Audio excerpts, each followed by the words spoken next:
the best players in Europe, and now we are going into the finals. Then again, Naama is also beat. It's so hard to say MaNa, Naama, blah, blah. It's going to be a mistake-filled cast. We're going to mess up a lot. We might just grunt and say Terran and Protoss. And Naama has also beaten Top. He's beaten Servant. He's beaten Dark Force.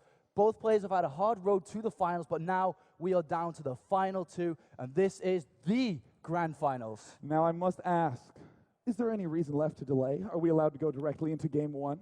I say yes. Ladies and gentlemen, here is the first game ever at the DSL, the DreamHack SteelSeries LAN, between Naama and MaNa.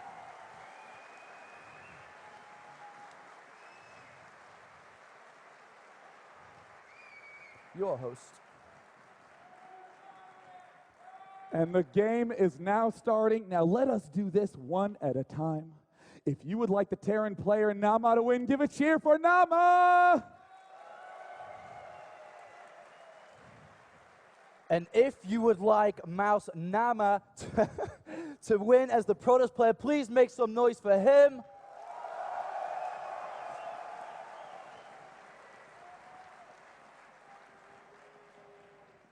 And we are almost loaded into game one. Come on, little computer, don't make us wait. There we are. Game one between these two phenomenal players. We have MaNa at the left position as the red Protoss. In the north, we have Naama as the blue Terran. And it looks like Naama can hear us. We're just going to pretend that his English isn't very good and just continue with the commentary. Maybe if we speak really fast, you won't quite understand what we say. MaNa's telling him to turn up the music. To which Naama says, Okaz. Okaz, Swedish keyboard. All right, fantastic. The crowd is loving it thus far. It looks like Naama is going to make a pause. And you know what? I have deep respect for players in the Starcraft community because of how honorable they are. A lot of times, in many other circumstances, players would just use that to their advantage. But no, Naama wants us to know that he will not take any unfair advantage in this series. Both players being from the same team, utmost respect for each other, although that will not deteriorate their anger to each other within the game. They will want to take down first place. Each of them nerd-killing each other. 100,000 krona. Yes, that is my favorite part about the prize pool, that the currency is the funnest to say of all currencies. It is the kroners. The kroners. There's 100,000 of the kroners on the line. And that's a lot of money. How much exactly is that in dollars? 14,000 and change in U.S. American dollars. I mean, seriously, there is a lot on the line. One of the largest prize pools for any tournament. Big shout out to SteelSeries for helping to make this tournament possible. It is actually the largest prize pool outside of Korea that any tournament has seen, as you said. Thank you, SteelSeries. Yeah, SteelSeries. And what better place for this tournament final to be in Sweden, DreamHack, with this amazing arena. Oh my God, it's so big. Yeah, and for any of you who are in the mood for some SteelSeries gear, you can get some after the finals. We will have a raffle and be throwing boxes full of fantastic stuff at everyone who does want to stay for that raffle. In the meantime, it looks like MaNa encouraging everyone to have fun once again and throwing a pylon down at the back of his base. And this is trademark from MaNa. We've seen it throughout the entire series, especially when he played against Phoenix. He loves to wall off, as you've stated many times. He puts the pylon here, the gateway, a Cybernate's core, along with his simulator, and then later on the robotics facility will be there to completely wall off this area.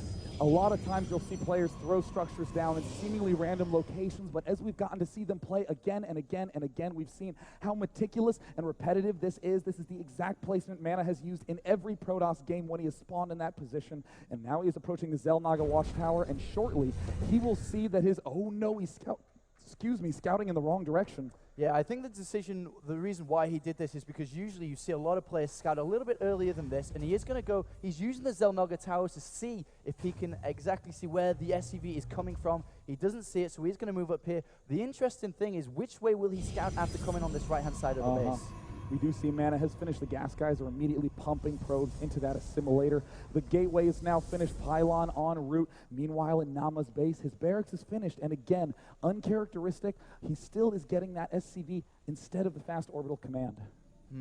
I wonder why the choice is that. A lot of players do like to get it one SCV shorter than that, get the orbital command up, and we are going to see one Marine pumped out. Is he going to go for the tech lab? We've seen that a couple of times. Yes, he does put the tech lab down, And now, look, he is moving with the probe. He realizes where his opponent is. It is going to go directly straight up. Will the Marine be able to intercept it, though? And it looks like, oh no, Naama cutting hard to the left. Oh, the probe's going to get the free scout. And it looks like a very unusual bunker contained by Naama. We haven't seen this in a very long time. It looks like MaNa is not going to be able to spot it in the slightest.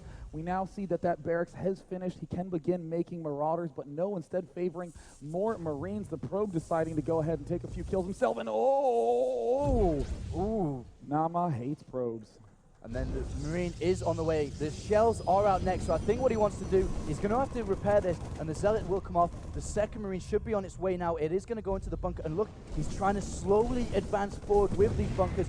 Forces a cancel, but he's doing a lot of damage to the Zealot. The second Marine on the way, and I'm sure we are going to see a Marauder, and if he can get the Marauder down there, that's going to be extremely hard for him to defend this. He's not paying attention to the Marine. It could possibly get taken out. No, it looks like he does retreat in time, and now the SCV is running to the far side. It does look like MaNa is just going to walk right past. Oh no, he will be able to take out that last Marine. The Marine is going to fall, and it looks like Naama, his little contain is not going to work. He will unload the Marine and go ahead and try to just hero it up. The Lone Star Marine is going to, He does win the probe versus one. He does, and he's going to take down, is he going to get that other one? Yes, he gets 2 probes from that, and now MaNa is cutting off any reinforcements, though he has to be super careful because these 2 Marauders that are advancing down now have the Congressive shells, so they are going to be slow and take out the Stalker and Zealot quite easily. In the meantime, MaNa is actually messing up his building placement a little bit. This is not as neat as it has been in the other games, but he's not used to this kind of pressure, and here's the crunch from MaNa, gonna blast in from both sides, trying to rearrange, picking off that one SCV. The Zealot might going back to try to keep alive, but here come 2 Marauders. And this is going to be pretty cool. He's got to dodge any Zealot hits. One Stalker goes down. Will he be able to get the other one? The Zealot about to go down the bunker in flames. And was he going to get this extra Stalker? Oh, he gets the Stalker as well. Very nice play by Naama, putting MaNa under a lot of pressure. And then Naama is now salvaging the bunker, getting all of that extra minerals back. Very nice defense by MaNa. There's the extra refinery going down, and Naama is now transitioning into his usual tank-heavy play, getting this factory down as quickly as possible. And I love this style by Naama, and especially because after the interview here, MaNa was actually feeling a little bit nervous playing in front of this crowd, and when you put an aggressive build into a player that is feeling nervous, you can create so many mistakes from him. And especially with an awesome crowd like this, you guys cheer every 5 seconds. Thank you so much for your enthusiasm. And now a defensive bunker is being made in the base of Naama. What are we seeing though coming from him? We have the factory with the tech lab gone down. Also a very early engineering bay. This could be an early +1 upgrade. Oh, it looks like that probe getting a kill. That's revenge, man.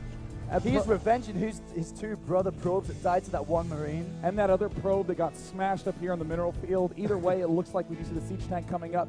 Now notice Naama, who usually is a very methodical player, plays long-term games, loves extending the game on until he has lots and lots of tanks. Instead is doing a heavy 1 base play, 3 barracks, 1 factory, 1 starport. Naama wants to go for a quick win. Oh, and here he's trying to hide. He's got to try and kill this SCV before it sees the probe. I don't think it sees the probe at all. And now MaNa will continue to build this Nexus. And he's got to be careful though, because this 1 base heavy play could directly counter this Nexus if he doesn't defend this well. But on the other hand, as we saw previously against MaNa versus Soccer, he has got great defense against forward aggression. Absolutely. We do see that bunker is down, the missile turret going up. Naama really does not want to lose this game early on, having a complete lockdown defense. The starport is finished, a medevac coming out right now. The more tanks continuing, the siege mode is up, and this Zell Naga watchtower is going to be so key. If Naama can siege tanks up there, he will completely shut down this Protoss. Oh no, that was what the turret was there for, to try and catch the observer off. He doesn't quite get it, and now he sees everything. MaNa is going to try and push out. Actually, no, he's going to go back into his base. The thing with all the barracks, none of them actually have any tech labs, so we don't see any upgrades coming from any of the infantry. And it looks like MaNa is playing as defensively as possible, has the Stalkers and the Observers in all those mineral patches. Something certainly died very easily there. MaNa now continuing to mass up gateway units and getting a lot of Immortals. But little does he know, Naama is having a Marine-heavy composition. And loses this Marine in the middle of the map. I wonder what Naama is trying to think what to do. Will he be going for an expansion here? He kind of seems like he might want to, the way he's siege tank out here.